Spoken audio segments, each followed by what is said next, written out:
आपका स्वागत है। आज एकादशी व्रत कथा सुनते हैं। वरुथिनी एकादशी व्रत कथा। प्राचीन काल में नर्मदा नदी के तट पर मांधाता नामक राजा राज्य करते थे। वह अत्यंत दानशील तथा तपस्वी थे। एक दिन जब वह जंगल में तपस्या कर रहे थे, तभी न जाने कहां से एक जंगली भालू आया और राजा का पैर चबाने लगा। राजा पूर्ववत अपनी तपस्या में लीन रहे। कुछ देर बाद पैर चबाते चबाते भालू राजा को घसीटकर पास के जंगल में ले गया। राजा बहुत घबराया, मगर तापस धर्म अनुकूल उसने क्रोध और हिंसा न करके भगवान विष्णु से प्रार्थना की। करुण भाव से भगवान विष्णु को पुकारा। उसकी पुकार सुनकर भगवान श्रीहरि विष्णु प्रकट हुए और उन्होंने चक्र से भालू को मार डाला। राजा का पैर भालू पहले ही खा चुका था। इससे राजा बहुत ही शोकाकुल हुए। उन्हें दुखी देखकर भगवान विष्णु बोले, हे वत्स, शोक मत करो। तुम मथुरा जाओ और वरुथिनी एकादशी का व्रत रखकर मेरी वराह अवतार मूर्ति की पूजा करो। उसके प्रभाव से पुण्य सुदृढ़ अंगों वाले हो जाओगे। इस भालू ने तुम्हें जो काटा है, यह तुम्हारे पूर्व जन्म का अपराध था। भगवान की आज्ञा मानकर राजा मांधाता ने मथुरा जाकर श्रद्धापूर्वक वरुथिनी एकादशी का व्रत किया। इसके प्रभाव से राजा शीघ्र ही पुण्य, सुंदर और संपूर्ण अंगों वाला हो गया। इसी एकादशी के प्रभाव से राजा मांधाता स्वर्ग गए थे। जो भी व्यक्ति भय से पीड़ित है, उसे वरुथिनी एकादशी का व्रत रखकर भगवान विष्णु का स्मरण करना चाहिए। इस व्रत को करने से समस्त पापों का नाश होकर मोक्ष मिलता है। एकादशी व्रत करने से क्या होता है? अर्जुन ने कहा, है प्रभु, वैशाख माह के कृष्ण पक्ष की एकादशी का क्या नाम है तथा उसका क्या विधान है और उससे किस फल की प्राप्ति होती है? सो कृपा पूर्वक विस्तार से बताए। अर्जुन की बात सुन श्री कृष्ण ने कहा, हे अर्जुन, वैशाख माह के कृष्ण पक्ष की एकादशी का नाम वरुथिनी एकादशी है। यह सौभाग्य प्रदान करने वाली है। इसका उपवास करने से प्राणी के समस्त पाप नष्ट हो जाते हैं। यदि इस उपवास को दुखी सधवा स्त्री करती है तो उसे सौभाग्य की प्राप्ति होती है। वरुथिनी एकादशी के प्रभाव से ही राजा मांधाता को स्वर्ग की प्राप्ति हुई थी। इसी प्रकार धुंधुमार आदि भी स्वर्ग को गए थे। वरुथिनी एकादशी के उपवास का फल 10 सहस्र वर्ष तपस्या करने के फल के समान है।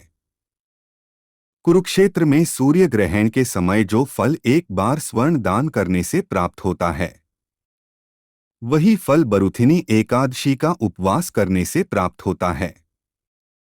इस व्रत से प्राणी इहलोक और परलोक दोनों में सुख पाते हैं, व अंत में स्वर्ग के भागी बनते। हे राजन, इस एकादशी का उपवास करने से मनुष्य को इहलोक में सुख और परलोक में मुक्ति प्राप्त होती है। शास्त्रों में कहा गया है कि घोड़े के दान से हाथी का दान श्रेष्ठ है और हाथी के दान से भूमि का दान श्रेष्ठ है। इनमें श्रेष्ठ तिलों का दान है। तिल के दान से श्रेष्ठ है स्वर्ण का दान और स्वर्ण के दान से श्रेष्ठ है अन्नदान। संसार में अन्नदान से श्रेष्ठ कोई भी दान नहीं है। अन्नदान से पितरी, देवता, मनुष्य आदि सब तृप्त हो जाते हैं। कन्यादान को शास्त्रों में अन्नदान के समान माना गया है। वरुथिनी एकादशी के व्रत से अन्नदान तथा कन्यादान दोनों श्रेष्ठ दानों का फल मिलता है। जो मनुष्य लालचवश कन्या का धन ले लेते हैं या आलस्य और कामचोरी के कारण कन्या के धन का भक्षण करते हैं, वे प्रलय के अंत तक नरक भोगते रहते हैं या उनको अगले जन्म में बिलाव योनि में जाना पड़ता है। जो प्राणी प्रेम से तथा यज्ञ सहित कन्यादान करते हैं, उनके पुण्य को चित्रगुप्त भी लिखने में असमर्थ हो जाते हैं। जो प्राणी इस वरुथिनी एकादशी का उपवास करते हैं, उन्हें कन्यादान का फल प्राप्त होता है।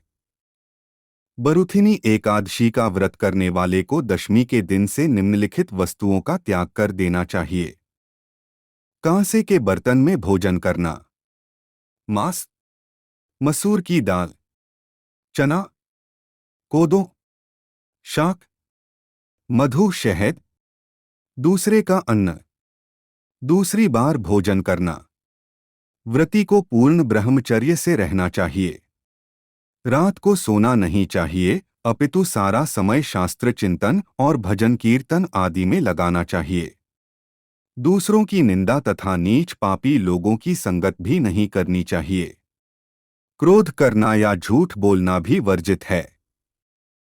तेल तथा अन्न भक्षण की भी मनाही है। हे राजन, जो मनुष्य इस एकादशी का व्रत विधानपूर्वक करते हैं उन्हें स्वर्गलोक की प्राप्ति होती है।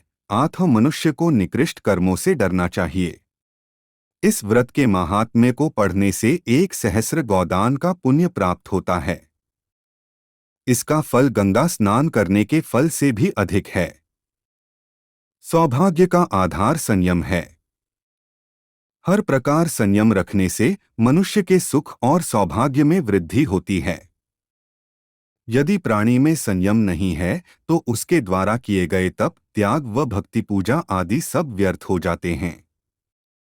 धन्यवाद। वीडियो को like, share and subscribe now. जय श्री राम।